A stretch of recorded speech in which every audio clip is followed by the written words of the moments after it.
I fell for my best friend's brother, but he has a dark secret, and his a Korean mafia boss.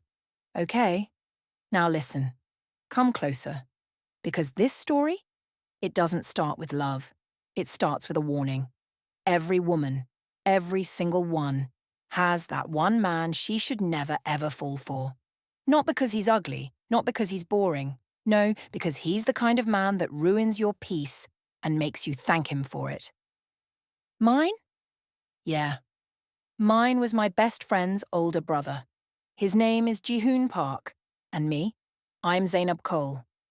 And before you judge me, just know, I didn't go looking for trouble. Trouble walked in, uninvited, well-dressed, and smelling like expensive bad decisions. It was a Friday night, the kind of Friday that starts innocent and ends with stories you can't tell in daylight. Mina's apartment was warm, loud, and slightly chaotic, just like her.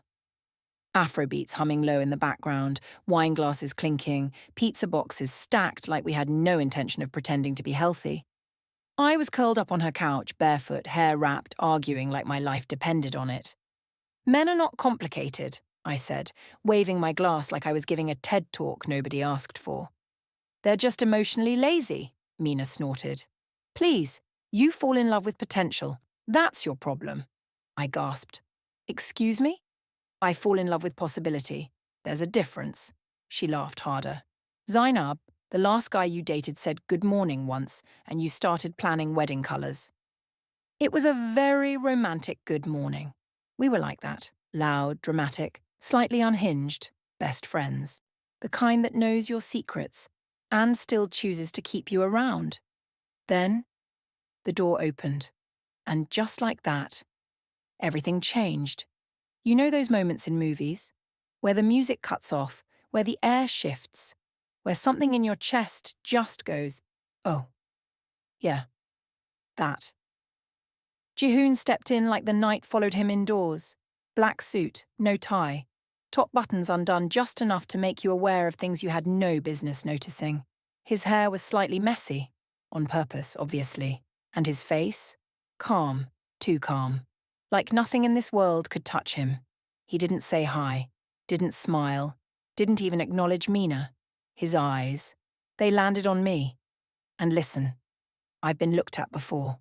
By confident men, fine men, men who knew exactly what they were doing. But this was different. He didn't scan me, didn't admire me, didn't flirt. He studied me, like I was a question. And he already knew the answer. I blinked, sat up a little straighter, suddenly very aware that I was barefoot, holding a slice of pepperoni like it was emotional support. Mina followed his gaze, then rolled her eyes so hard I thought they might get stuck. Oh my God, she groaned. Zainab, don't even try it. I frowned. Try what? She pointed between us like she was drawing a boundary line. That, whatever that look was. Stop it immediately. I didn't do anything. You breathed differently. I always breathe like this. Not around my brother, you don't. Jihoon still hadn't said a word, still just standing there, watching. Mina stood up, walked over and smacked his arm lightly. You're making it weird. Silence. Then finally, his voice. Low, smooth, dangerous in a way that didn't need to announce itself. I just got back. That was it. That was all he said. But somehow, it felt like a lot more. Mina turned back to me, dropping her voice like she was about to share classified information. Zainab, she said, dead serious now, my brother is emotionally unavailable and dangerously fine. I nodded slowly. Okay. That's a deadly combination. I took a sip of my wine, eyes still on him. Noted. She narrowed her eyes. I'm serious. So am I. Zainab? I hear you. Do you, though? I smiled. And, yeah, maybe I should have looked away. Maybe I should have focused on my pizza. Maybe I should have respected the very clear, very reasonable warning my best friend was giving me. But instead, I tilted my head slightly, met his gaze. Oh, and said, I like dangerous things. Silence. Mina choked. Oh my God! But Jihoon smiled. Just a little. Barely there. The kind of smile that doesn't ask for permission. It takes it. And right then, right there on that couch, with grease on my fingers and bad decisions in my bloodstream, I felt it. That shift, that pull, that quiet, dangerous beginning of something I had absolutely no control over. And if I had known what that one moment would cost me, I would have looked away. I would have kept my mouth shut. I would have listened. But I didn't. And that was mistake number one. You ever meet someone and realize you've never seen them in daylight? Yeah, that was Jihoon. At first I didn't notice it, because why would I? I had my own life, my own routine, my own perfectly safe, a perfectly predictable world. Morning. I was up early, coffee, emails, work calls, trying to build something real out of nothing. Afternoon, meetings, deadlines, noise, life moving at a pace that didn't leave room for dangerous men with quiet eyes. But night was different. Night was when he existed. The first time I saw him again after that Friday. It was almost midnight. I had just left a late dinner, heels in one hand, dignity in the other, walking down a quiet street like I was the main character in a soft heartbreak song. And then I felt it, that feeling, like someone was watching. I turned, and there he was, leaning against a black car like he'd been there the whole time, waiting. Jihoon Park. No suit this time, just a black shirt, sleeves rolled up, collar slightly open. Casual. But somehow still intimidating. My heart did something stupid, like it forgot we were strangers. Like it had already decided something I hadn't agreed to yet. I blinked. Are you following me? He didn't move, didn't even look offended, just tilted his head slightly. I could ask you the same thing, I scoffed. Oh, please, I actually have a life. A pause, then. I know. That answer? Yeah. I didn't like that. I crossed my arms. What does that mean? He pushed himself off the car slowly, stepped closer. Not rushed, not hesitant, just intentional. It means, he said, voice low, you don't belong in places like this late. I raised an eyebrow. And you do? Silence. Then that same almost smile, the one that felt like a warning. I go where I'm needed. Now listen. That should have been my cue. Because normal people don't talk like that. But me? I leaned in. Doing what? He looked at me. Really looked this time, like he was deciding something. Then he said it. Calm. Simple. Too smooth. I solve problems. I laughed. I couldn't help it. Okay, Batman. That's not suspicious at all. But he didn't laugh, didn't even crack a smile. And suddenly, it wasn't funny anymore. I swallowed. Legal problems or illegal ones. There it was. The question. The line. The moment where things could still go back to normal. He stepped closer. Close enough that I could smell him. Clean, sharp, dangerous, like expensive cologne and bad intentions. Zainab. The way he said my name, like he'd practiced it, like it meant something already. You don't want the answer to that. My breath hitched, just a little. But enough, because now I was curious. And curiosity? Curiosity is how people like me end up in stories like this. I stepped closer too, matching his energy, ignoring the tiny voice in my head, screaming this is not a good idea. Maybe I do. Silence. For a second, just a second. Something shifted in his eyes. Not anger, not amusement. Conflict, like part of him wanted to tell me everything, and the other part wanted to run. He looked away first, exhaled slowly, and took a step back. That caught me off guard. You should go home, he said. Flat, controlled. Like he'd just locked something away inside himself. I frowned.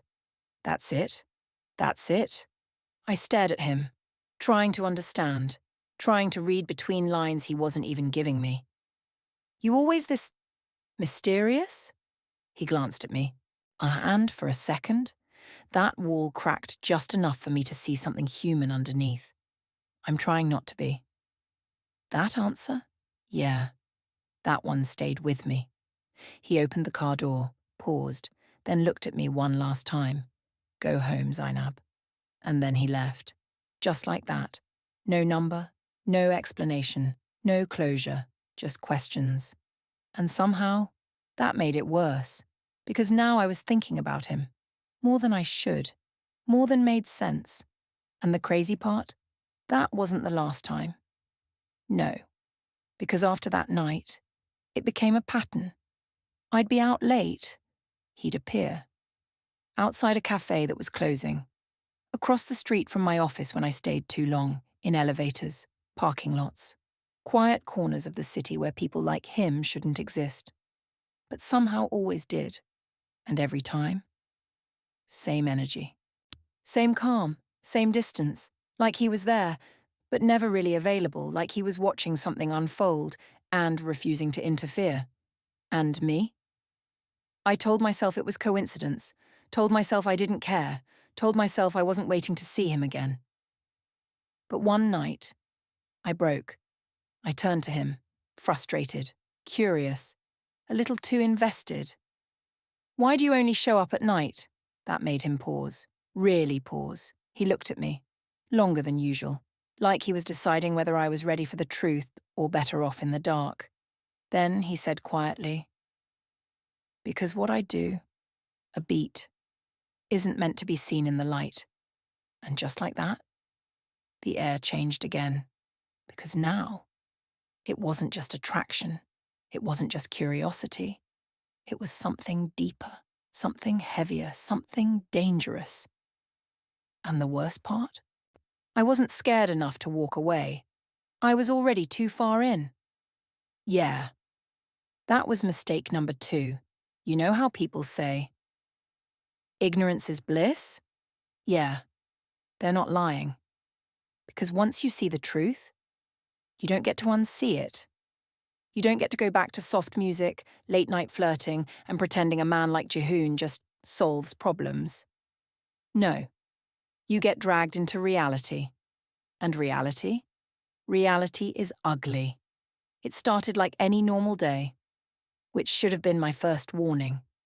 Mina called me that afternoon, breathless, rushed. Zainab, I need a favor. I sighed, already knowing this would inconvenience me. You always do. Please, I'm stuck in traffic and I need something dropped off at my brother's place. Pause. Your brother? Yes, my brother. Why are you saying it like that?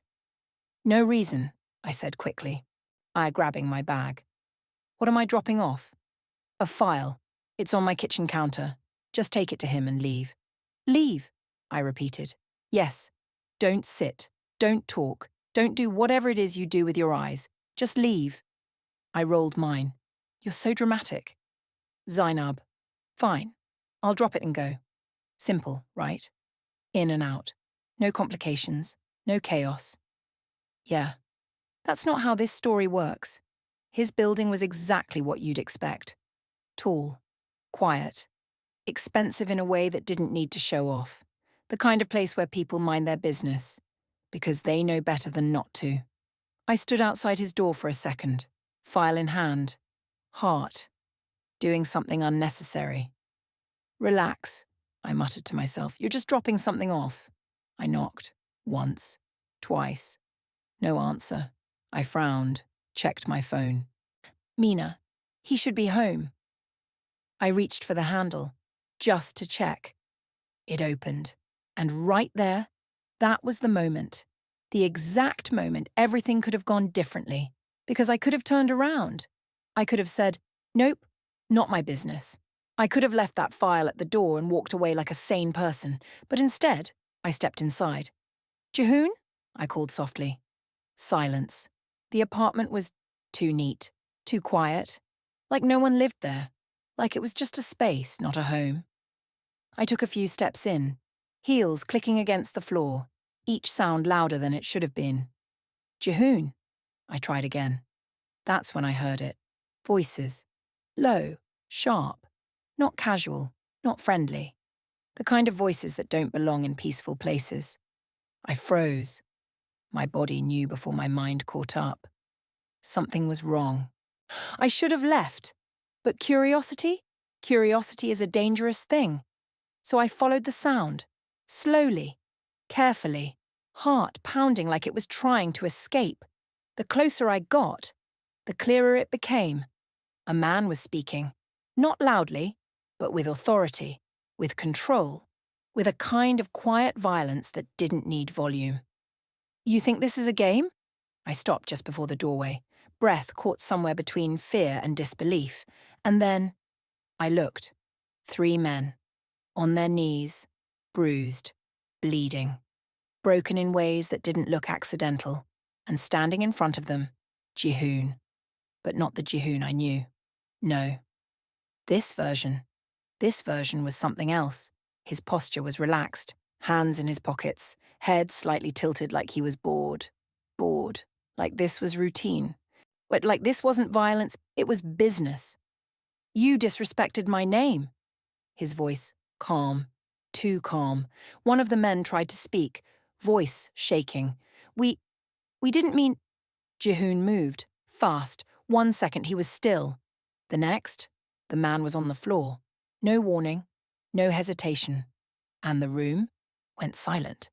I couldn't breathe, because suddenly, everything made sense.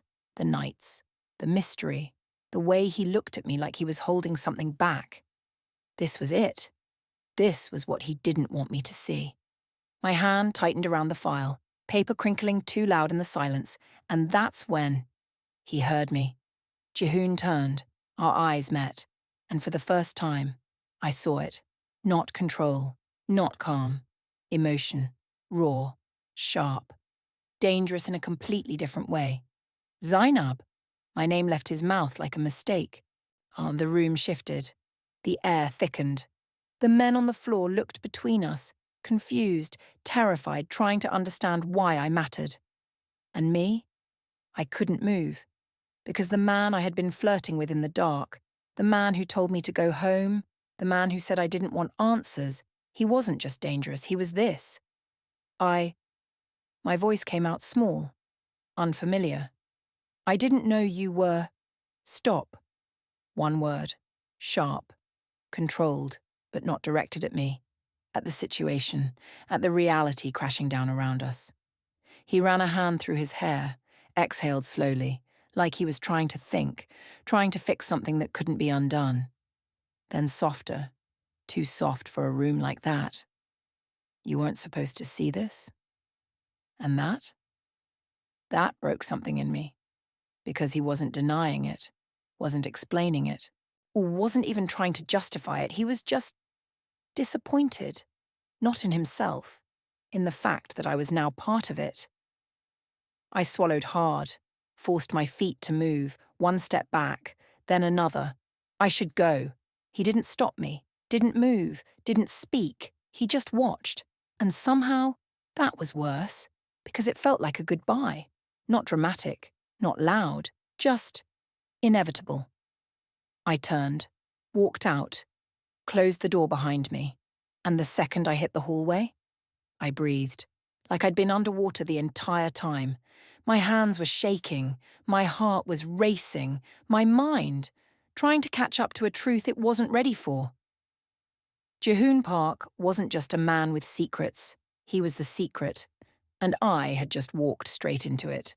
Yeah, that wasn't just mistake number 3, that was the moment everything changed. You ever see something and wish you could delete it from your memory? Yeah, that was me. Because no matter how hard I tried, I couldn't unsee it.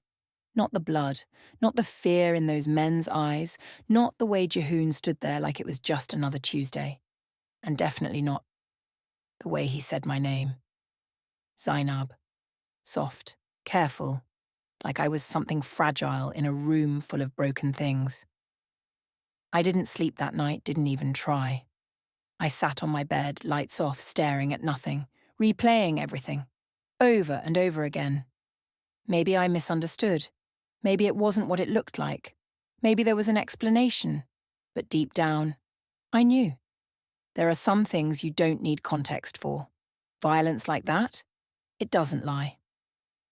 By morning, I had made a decision. I was done. No more late-night encounters. No more curiosity, no more Jihoon. Simple, clean, safe. Yeah, that lasted exactly one day because the next night, there was a knock on my door. Not loud, not aggressive, but deliberate. My heart dropped. I didn't need to check, didn't need to ask. I already knew. Jihoon. I stood there for a second, frozen, arguing with myself. Don't open it. You know who he is now. You saw what he does. Another knock, slightly firmer this time, and just like that, my resolve started cracking. Zainab. My name. Through the door. Low. Controlled. And that was it. I opened it. Yeah. Go ahead. Judge me. Because the second the door swung open, I forgot every logical thought I had. He looked different. No suit, no polished image, just a black shirt. Sleeves rolled up, top buttons undone. And his hands, bruised, faint traces of dried blood along his knuckles. Proof, evidence, reality. I swallowed hard, took a small step back. You shouldn't be here. My voice sounded stronger than I felt. Good. At least one part of me was trying. He nodded slowly. I know. Silence. Then, I need you to stay away from me. I blinked, confused, annoyed. Excuse me? He stepped closer, not enough to touch, but enough to remind me how little space there was between us. I'm serious. His voice didn't rise, didn't shake, but there was something underneath it, something tight, something controlled. And I mean it. I crossed my arms, defensive now, because something about this didn't sit right. Funny, I said, tilting my head. Because you're the one standing at my door. That hit. I saw it. The flicker, the crack in that perfect control. He exhaled, ran a hand through his hair, like he was frustrated with himself. I shouldn't be here. Then why are you? Silence. Long. Heavy. The kind that says everything without actually saying anything. Then finally, because I needed to see you. And just like that, my heart betrayed me. Stupid thing. I looked away, shook my head slightly. No, I said softly. No, you don't get to do that. Do what? This. I gestured between us.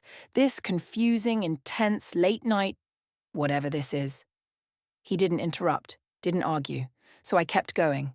You don't get to show up, act like you care, and then tell me to stay away like I'm the problem. His jaw tightened. I'm not saying you're the problem.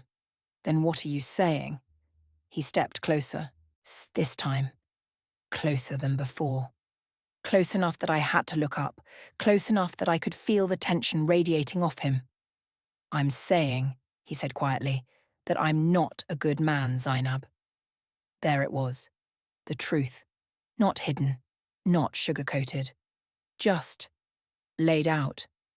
I'm worse than you think. And for a second, I believed him, because I had seen it. But then, I looked at his eyes, and they didn't match his words. They weren't cold, weren't empty.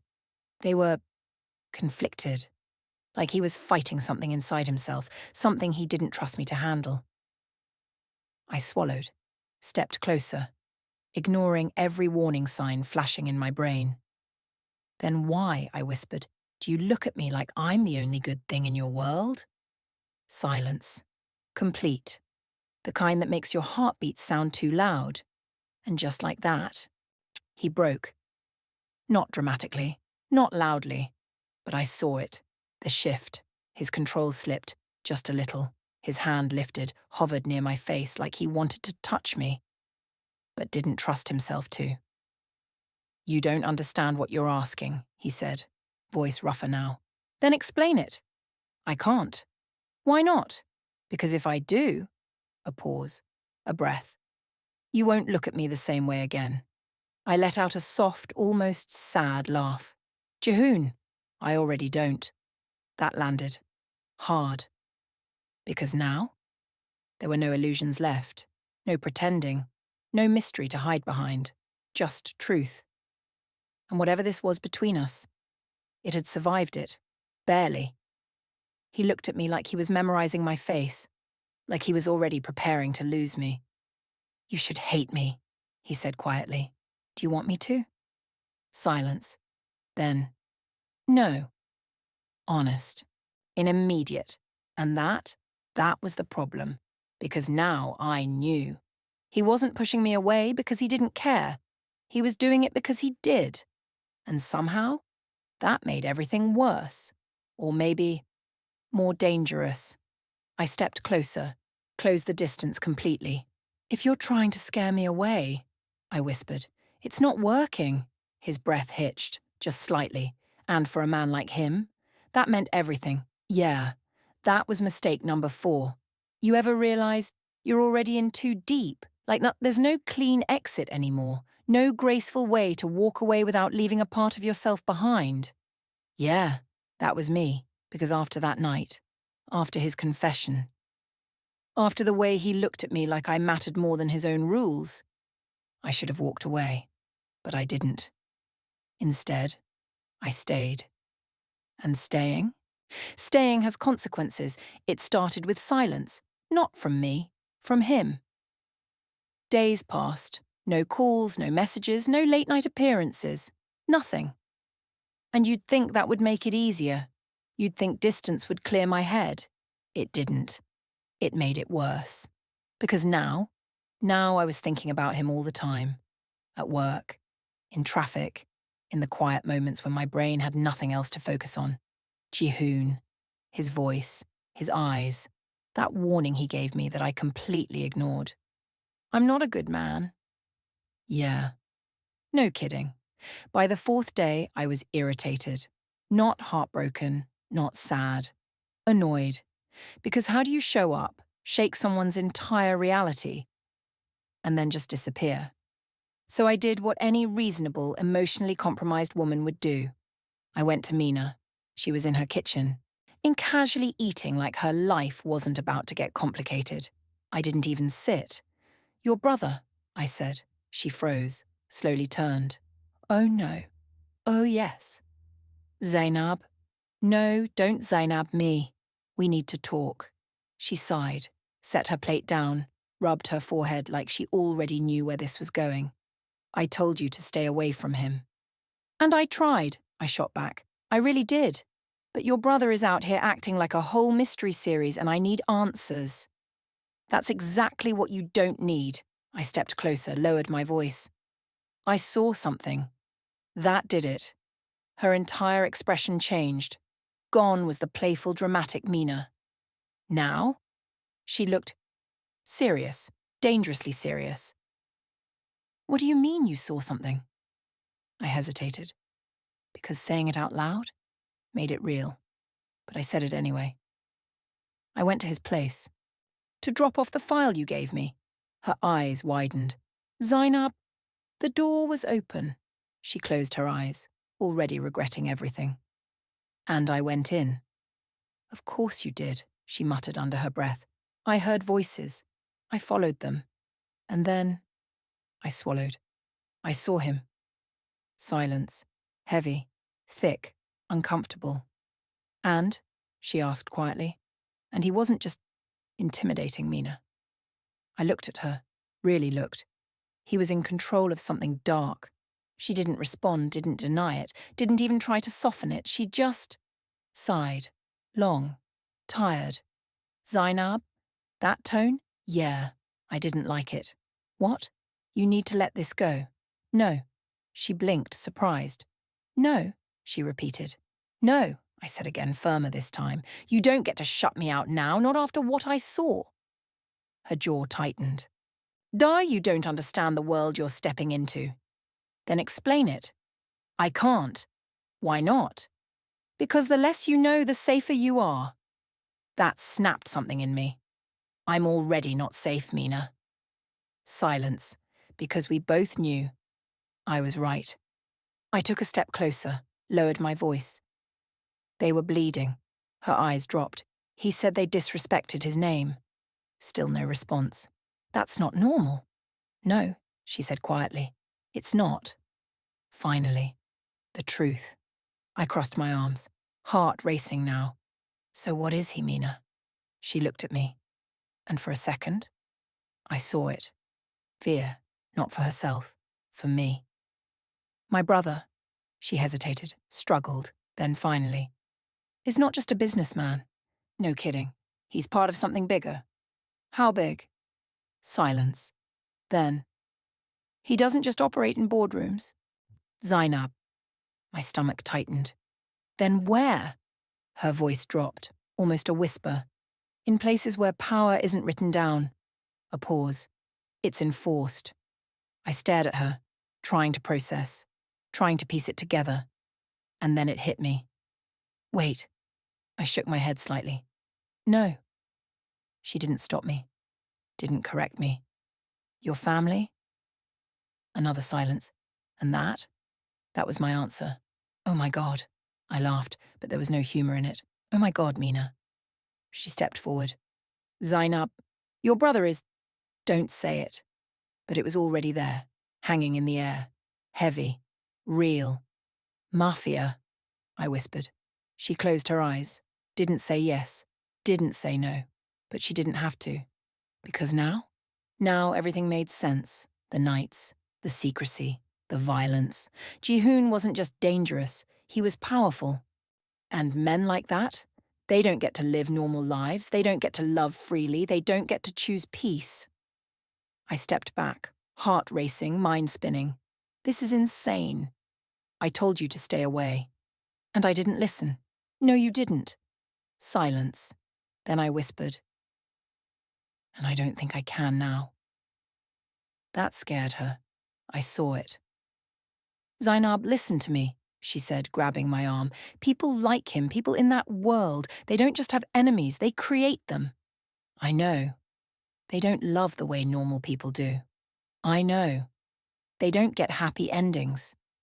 That one hit. But I still said, I don't care. And maybe that was the most dangerous thing I'd said so far, because love makes you brave, but it also makes you blind. And I was both. Later that night, he came back. Of course he did. Standing outside my door like this was becoming a habit. This time, no hesitation. I opened it immediately.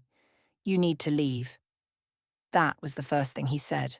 No greeting, no softness, just urgency. I shook my head. No. His jaw tightened. Zainab? No, I repeated. Not this time. I stepped closer. I know who you are. That did it. He froze, just for a second, but it was enough. Who told you? He asked quietly. Mina didn't have to. Silence. Then, you shouldn't have asked, and you shouldn't have lied. I didn't lie. You omitted a whole criminal empire, Jihoon. That almost made him smile. Almost. But it didn't last. They'll use you, he said suddenly. I blinked. Who? My enemies. And what about you? Silence. Then softer. I'll destroy you, just by loving you. That should have scared me. That should have sent me running, but instead, I stepped forward, placed my hand on his chest. His heart was racing, not calm, not controlled. Human. You don't get to decide that for me, I whispered. His breath caught. I choose who I love. And before he could stop me, before logic could catch up, before fear could take over, I kissed him. Yeah, I know. But in that moment, nothing else mattered. Not his past, not his world, not the danger waiting around the corner. Just him. And the way he kissed me back. Like he'd been holding it in for too long. Like this was the one thing he wasn't supposed to want, but couldn't resist anymore.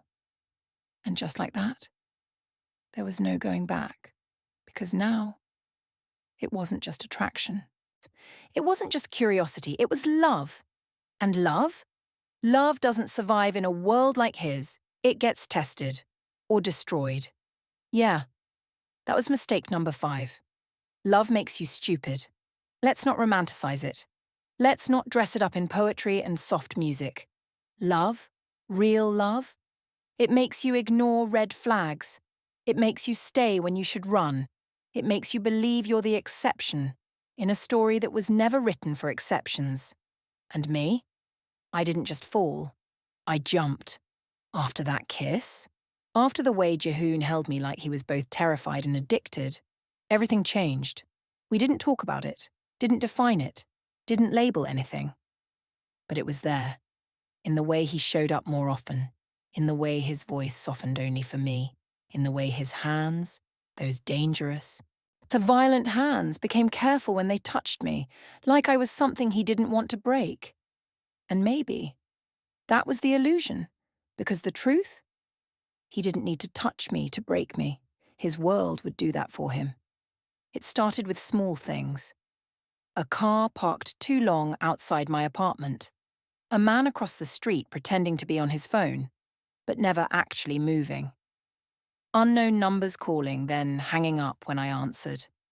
At first, I brushed it off, told myself I was overthinking, but deep down, I knew something was wrong, so I told him.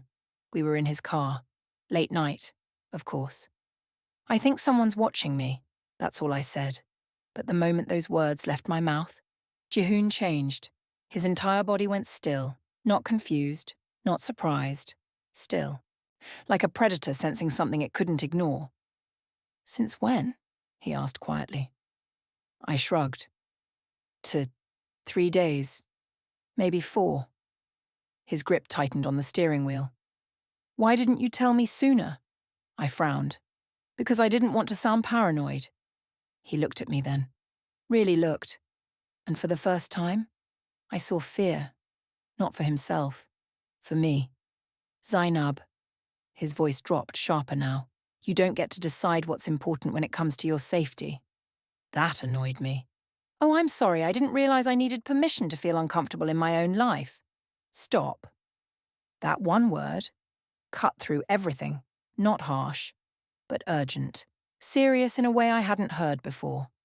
This isn't a joke. Silence. Because now I understood. This is because of you, isn't it?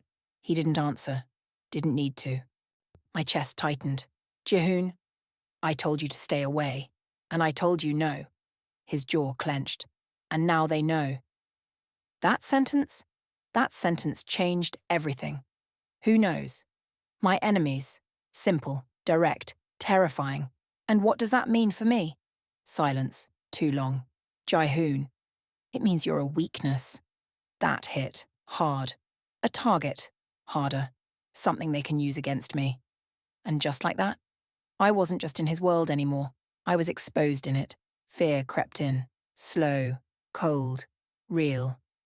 So what do we do? He exhaled. Ran a hand through his hair. I fix it. That answer? Yeah. I should have been more specific because men like Jihoon, when they say fix it, they don't mean talking. They mean war. That night, he dropped me off, walked me to my door, stayed longer than usual. Like he didn't want to leave, like something in him knew. This was the calm before everything fell apart. Lock your doors, he said. I always do. Don't open it for anyone. I smiled softly. Except you? He didn't smile back. That's not funny. And just like that, the air shifted again, serious, heavy, real. Jihoon. I reached for his hand. I'll be okay. He looked at me like he wanted to believe that, but couldn't. I don't want okay, he said quietly. I want you safe. Then he kissed me. Not soft, not slow, desperate, like he was trying to memorize me, like he was already preparing for something neither of us wanted to say out loud. And then he left, and for the first time, I felt it. That fear. Not the kind you ignore, the kind that sits in your chest and refuses to move. I locked the door, checked the windows, turned off the lights, tried to sleep, tried. But sleep doesn't come easy when danger knows your name. Hours passed. Silence. Too much silence. And then, crash. Glass shattered. My eyes flew open, heart instantly racing. What? Before I could even process it, footsteps. Heavy, fast, inside my apartment. My body froze. No, no, no, no. The door burst open. Men, black clothes, masks, not hiding, not sneaking, taking. Get her! That was it. No explanation, no hesitation, just a command. I screamed, of course I did. Grabbed the nearest thing, a lamp, threw it. It hit one of them. Did nothing. I ran, barefoot, panicked. But where do you run when they're already inside? A hand grabbed me. Rough, unforgiving. I fought, kicked, scratched, bit. I'm not going anywhere. They didn't respond, didn't care. Another one grabbed my arms, pinned me. I struggled harder, heart pounding so loud I couldn't hear anything else. Let me go! Nothing. Just force, just control, just reality finally catching up to me.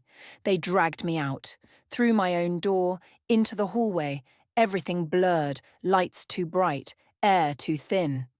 This isn't happening. But it was. It was. They threw me into a car. Hands tied. Door slammed. And just like that, my world shrank from everything I knew to the back seat of a car I couldn't escape. Tears blurred my vision, breath shaking, heart breaking under the weight of one undeniable truth. Jihoon was right. I should have stayed away, because now I wasn't just part of his world. I was a casualty of it. And as the car sped off into the night, there was only one thought in my mind.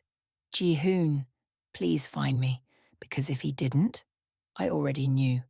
No one else could. Yeah, that wasn't just a mistake anymore. That was the moment I lost control of everything. You ever hear about a man losing control? Not shouting, not breaking things. I mean real loss of control. The kind that doesn't look loud, but changes everything. Yeah, that was Jihoon. Because the moment he realized I was gone, something in him snapped, not visibly, not dramatically, but the people around him. They felt it. The calls stopped being polite, the meetings stopped being negotiations, and the man who usually moved like a shadow stepped into the light and brought fire with him. They took her. That was all he said. But the room went silent. Because everyone knew this wasn't just business anymore. This was personal. And a man like Jihoon, you don't want to be on the wrong side of his personal. Find them. No raised voice, no threats, just a command. But the kind that doesn't need repetition. Because everyone in that room knew failure wasn't an option. Meanwhile, me. I was somewhere cold, dark, unfamiliar, the kind of place that smells like fear and forgotten people. My hands were tied, wrists sore, body aching from the struggle. I tried to keep track of time, but fear messes with your sense of everything. Minutes feel like hours, silence feels like screaming. And your mind goes places you don't want it to. What if he doesn't come? I squeezed my eyes shut, shook my head. No, I whispered to myself. He'll come. I had to believe that, because the alternative wasn't something I was strong enough to face. Footsteps. I stiffened. The door opened. Light spilled in. A man stepped inside. Slow, confident. The kind of confidence that comes from thinking you've already won. Well, look at you. I didn't respond. Didn't give him the satisfaction. You caused a lot of trouble for someone so small. I lifted my chin. Untie me and say that again. He laughed. Oh, I like her. I didn't. Do you know why you're here? He asked. Yes? That surprised him. Oh? You want him? Silence. Then, a smile. Smart. I swallowed, heart racing. But here's the thing, I continued, forcing strength into my voice. If you think hurting me is going to break him. I leaned forward slightly. Or you don't know him. That hit something, I saw it. Because they did know him. And that's why this was dangerous. For your sake, he said slowly. I hope you're right. Then he left, and the door slammed shut behind him. Silence again, but not for long, because somewhere, far off at first, then closer. I heard it. Gunshots. My heart stopped, then started again. Faster, harder, more shots, shouting, running, chaos, and in the middle of it, one thought. Jihoon. The door burst open. Men rushed in. Not the same ones. Different, sharper, more precise. And then everything exploded at once. Gunfire, glass shattering, bodies hitting the floor. I flinched, closed my eyes. And then, silence. Heavy, sudden. My ears rang. I opened my eyes slowly. And there he was, Jihoon, standing in the doorway like something out of a nightmare, or a miracle. Blood on his shirt. Not all of it his. Breath heavy, eyes wild. Not controlled, not calm. Just him. Raw. Zainab. My name broke in his mouth. Relief flooded my chest so fast it hurt. You came. Of course he did. He crossed the room in seconds, dropped to his knees in front of me, hands shaking as he untied the ropes. I told you to stay away, he muttered, voice tight. I let out a weak laugh. Yeah, you're not very convincing. That almost made him smile. Almost. The ropes fell away, my hands free, and the next second, I was in his arms, pulled close, tight, desperate, like letting go wasn't an option anymore. I thought, his voice broke, I thought I lost you. That shook me, because Jihoon doesn't break. But right now, he was. I pulled back slightly, held his face. You didn't. His eyes searched mine, like he needed proof. I'm here. Silence, then he said it. Low, dangerous, certain. If I lose you, a pause.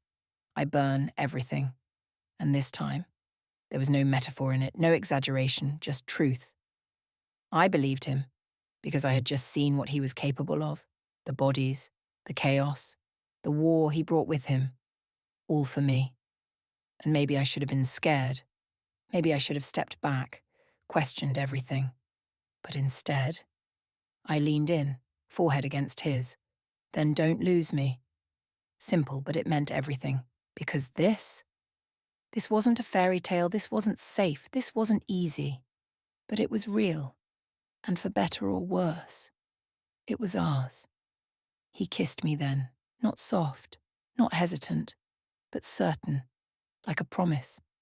Like a decision, like a man who had chosen love, even if it meant destroying everything else. Epilogue. Some love stories don't end, they evolve.